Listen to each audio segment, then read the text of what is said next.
Hello everybody! Welcome to another episode of Reacting Reddit, where real humans read, react, and summarize stories and trending content from Reddit. Today, we're going to be sharing some of the stories that people have, but nobody believes that they actually happened. And me personally, most of the shit I read on Reddit, I'm always like, did you just write that to get likes? But I don't know, there's gotta be people who actually, crazy shit happens, right? There's like 8 billion people on Earth. So let's get into it. The first comment is by Watts4523, and he says, my dad, when in Vietnam, got his leg gashed on patrol. He then used a super hot M60 barrel to cauterize it. He even has a scar to prove it, but people don't believe him. Well, M60s do get really, really hot. A reply to that says, another interesting fact about these.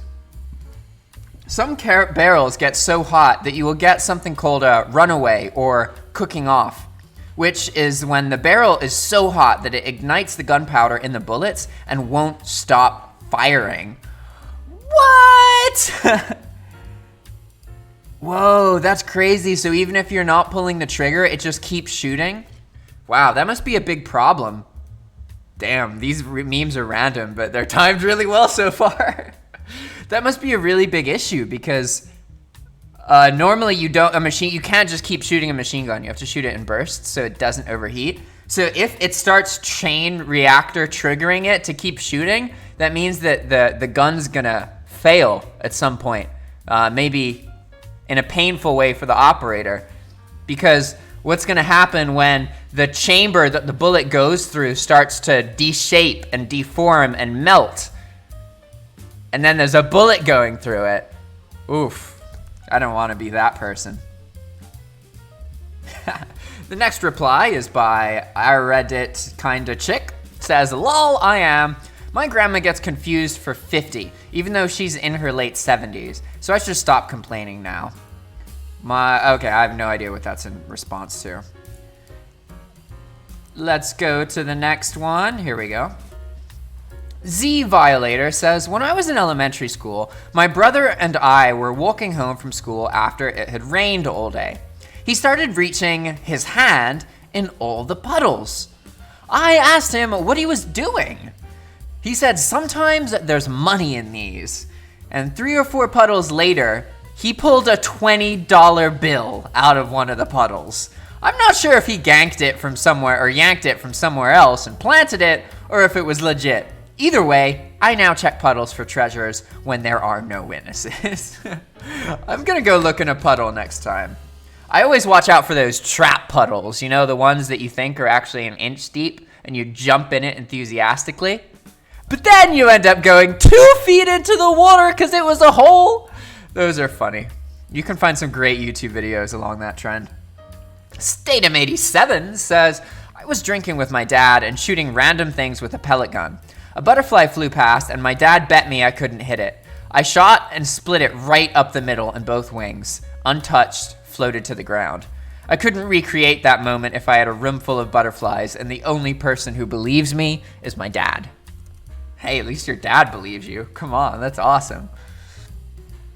Warsaw Sauce says, lol, I did something similar, except my friends all saw it happen. We were all sitting down on this ledge, and there's this bee flying around us, and it's kind of annoying. So when it flies by me, I nonchalantly punch it out of the air. And all my friends are amazed. That's like when you flip a pen or something, and it lands like, boop. You flip the coin. You know, people think a coin flip can always land heads or tails, but it actually has a chance to land on its side. It's just really, really unlikely. So a coin flip isn't a 50-50 thing. It's actually like a 4% thing. I don't know how many times you have to flip a coin to get it to land on its side, but it happens when it keeps spinning. You know how sometimes they spin, like if you spin a coin, it spins and spins and spins.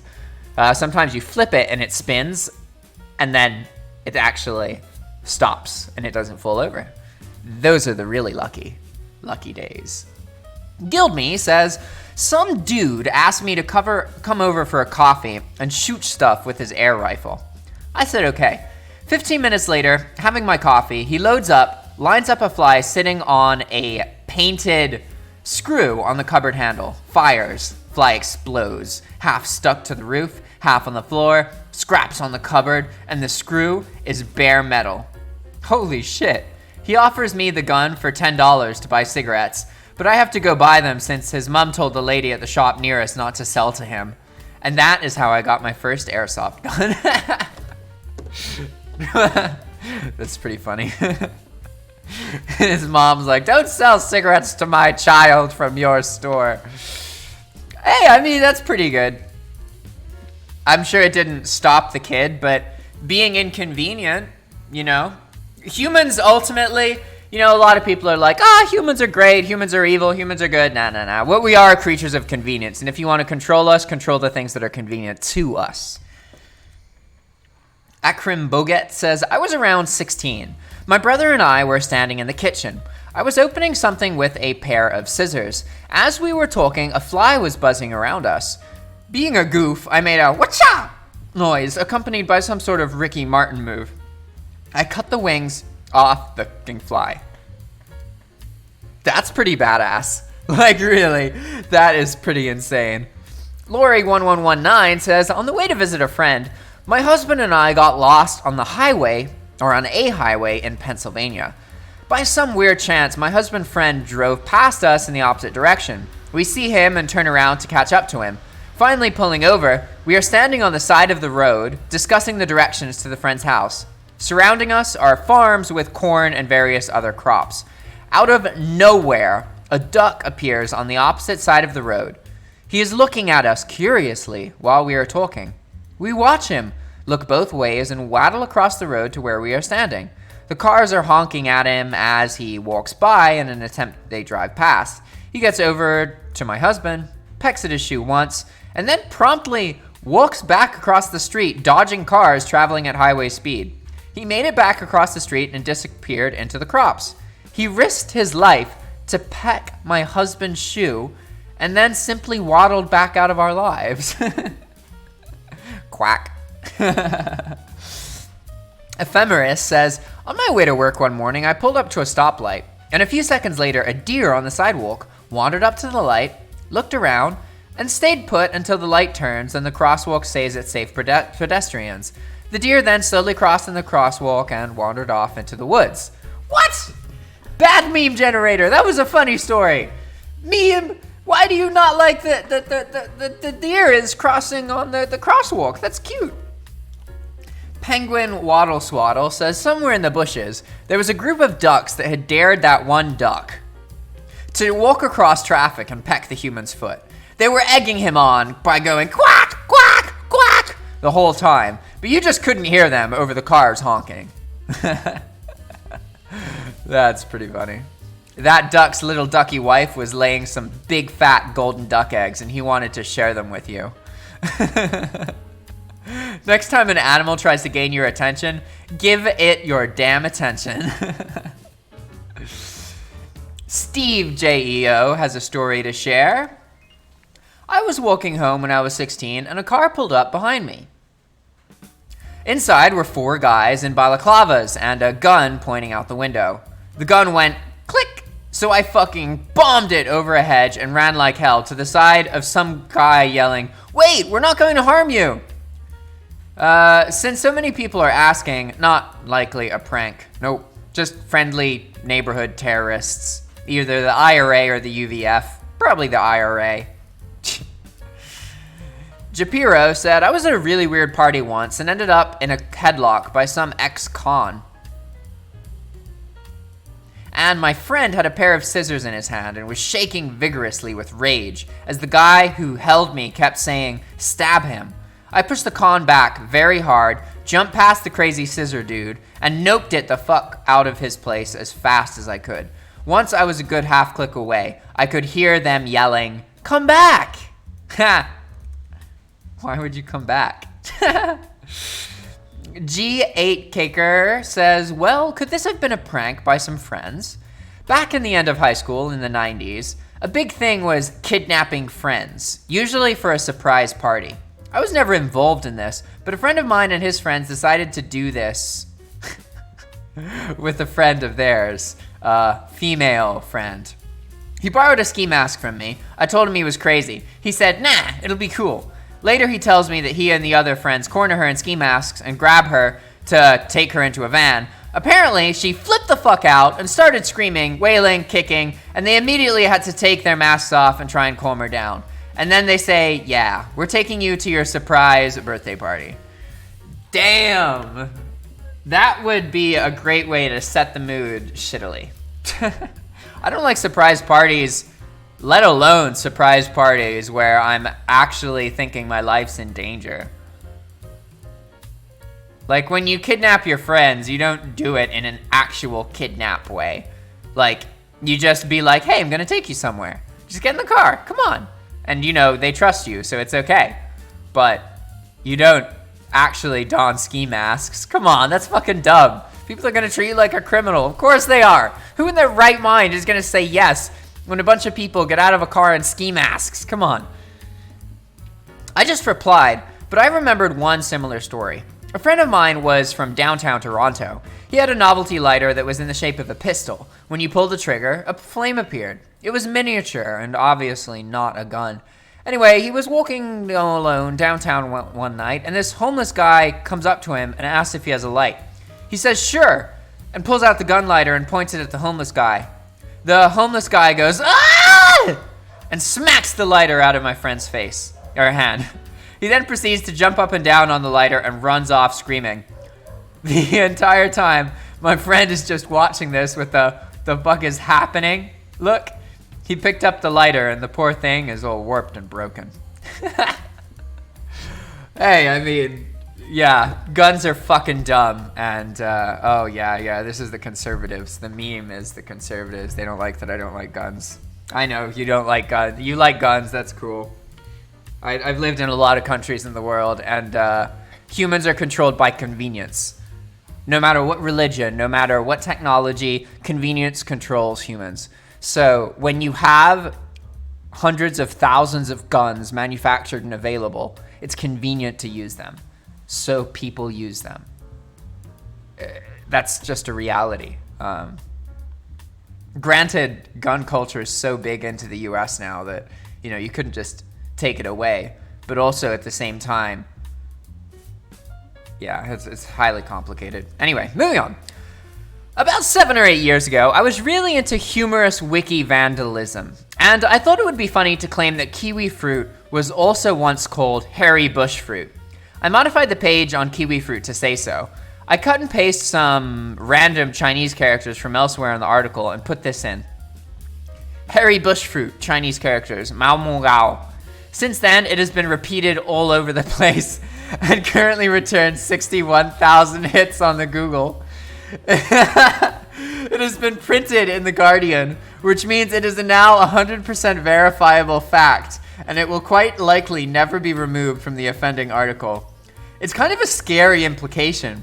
The Guardian journalist that wrote that article should have noted that Wikipedia was used as a reference, but didn't.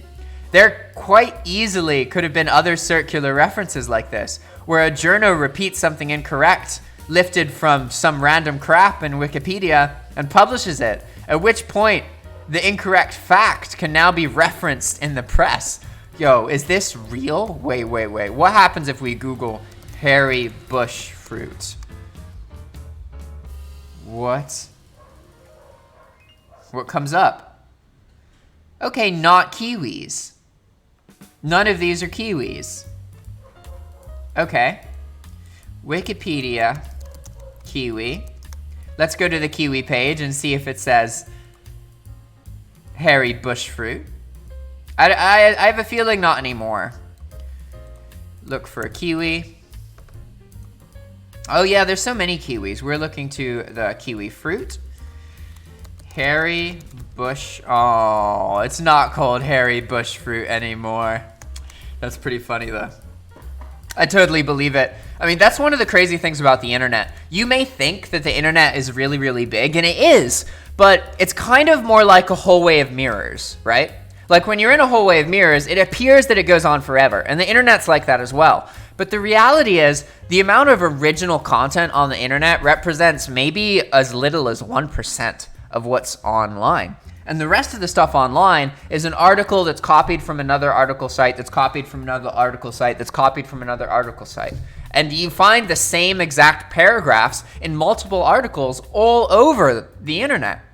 You also find the same recurring trends, the same information, the same videos, the same articles shared as if they're new, over and over and over again. The internet is a whole way of mirrors. Chappers Yo says, I saw something once about how this could happen. The Daily Mirror published a rumor about a football player moving to another team in their transfer gossip column. You could then literally trace this rumor through Twitter to an Italian paper who printed it, which the Mirror then picked up a couple days later and published as a fact that the player and the team had been holding talks, all from their own completely unfounded rumor. Oh, okay. So the news article posts an op-ed about it, and then that causes somebody to talk about something who talks about something who talks about something, and then from there, the original news article sees one of those talks about and is like, oh, you know what this is? We're talking about confirmation bias. Socratic Poet says, the irony is that I completely believe it because of the detail of the story.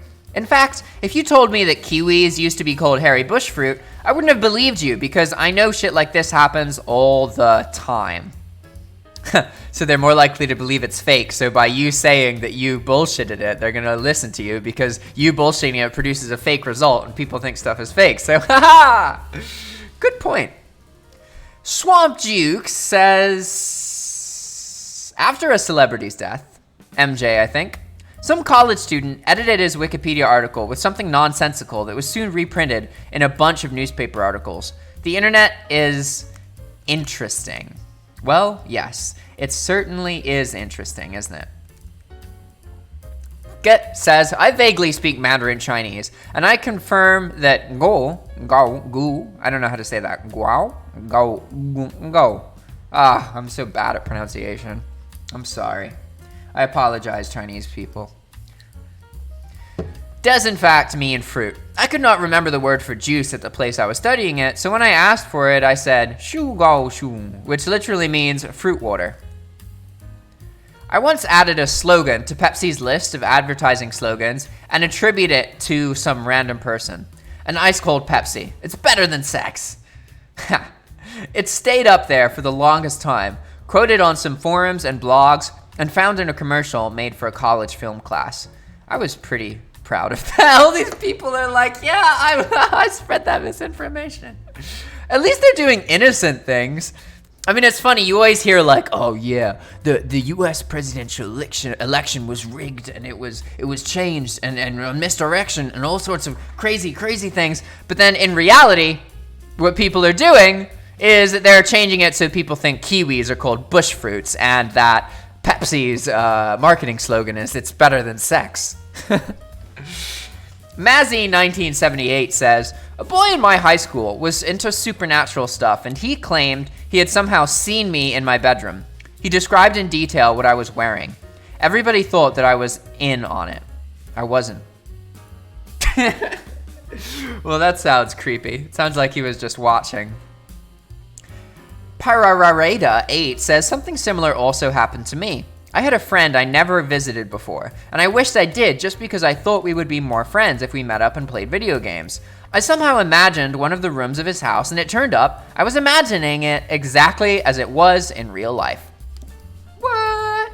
I mean, if they're your good friend, you can kind of know how they live and how they look, right? Vermelho Car says, I have a similar story. In high school, a friend of mine was about to tell me about someone who had just joined the band. I decided to try and guess the person's name for some reason. On the first try, I guessed it. What? That's pretty crazy. The first and the last name. What? Damn. I had never met the person or heard his name. He was in a different grade. That sounds like some kind of like your brain had heard it at some point in the past kind of thing, you know? PRman99 says, there were some missionaries to Haiti that said the same thing. Every time they were going to do a meeting, the local witch doctor would show up first and already poison the crowd against them. Finally, they made one convert, a guy named Matthew. They asked Matthew how the witch doctor always knew where they were going to be. He said it was simple. He would travel through the astral plane and watch their prayer meeting where they would discuss it. It goes on from there that the witch doctor being the next one they prayed for until he became a Christian, at which point the problem obviously stopped. That's pretty funny. Mazzy 1978 says, people at my school thought that the boy and I had made up the whole story of him seeing me in my room and described exactly what I was wearing. Well, yeah, people would think that, you know, that's the problem. People generally, everybody talks a bunch of shit and they say a bunch of stuff that doesn't actually translate to action. They say they're really, really, really great while they do bad things, and they say they're absolutely horrible while they do good things.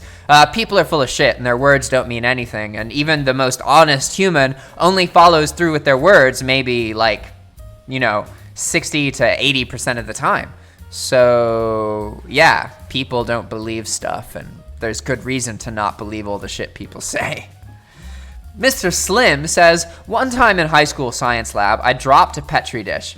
It fell a good 4 feet and hit the ground, bounced up, and then shattered in midair. It blew my fucking mind. That does sound really cool. All right, everybody. That's it for now. If you like more of these kind of videos or you want to support our channel, then please contribute in one of the 4 following ways. Watch another one of our videos, comment on this channel, subscribe, or like the video. You could also reach out to us, but I know basically none of you are going to do that because the rates for people actually reaching out after seeing content on YouTube is like 1 in 1,000 or 1 in 10,000.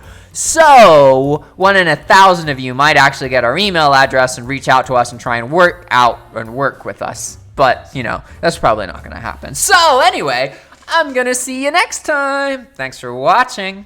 Ciao.